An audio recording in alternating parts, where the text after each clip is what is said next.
Historians have a variety of tools that can help us learn about historical figures. Since Paul and Muhammad both made claims about Jesus, the tools of the historian can help us decide whom to trust.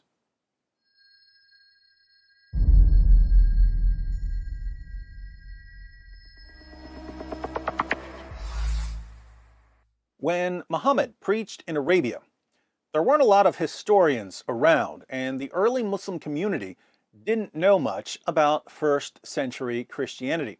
So, in this atmosphere of ignorance, Muhammad could say whatever he wanted to say about Jesus, and his followers wouldn't know that he was wrong.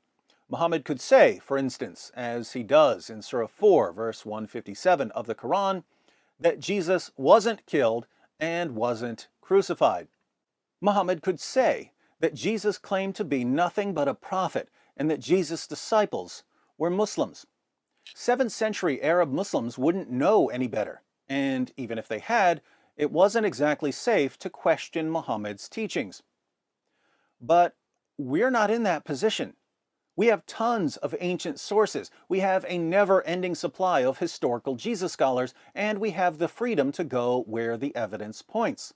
And when we apply the historical method and the tools of textual criticism to the ancient records, we find that the Muslim view of Jesus as a man who claimed to be nothing but a prophet, who was never killed, who never rose from the dead, and whose followers were Muslims, this view reflects the historical Jesus about as much as a Huffington Post article claiming that Muhammad was a world-class feminist reflects the historical Muhammad.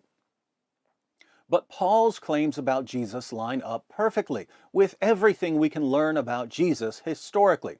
And because Paul was a contemporary of Jesus and knew Jesus' original apostles, if Paul had preached a non-historical Jesus, he would have been condemned by the early church and exposed as a false teacher.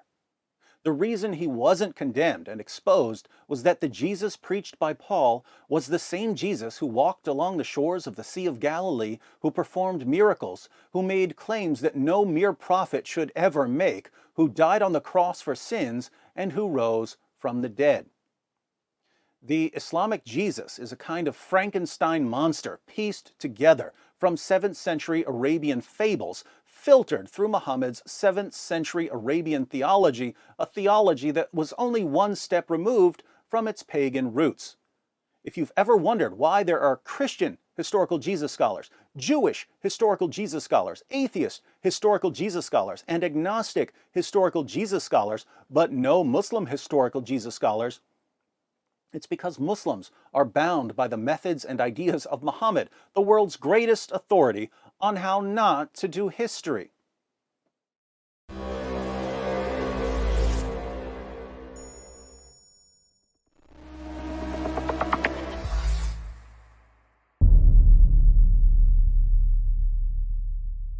Hi everyone, thanks for watching. In case you stumbled upon this video while browsing or searching, I wanted to let you know that it's part of a series comparing Paul and Muhammad.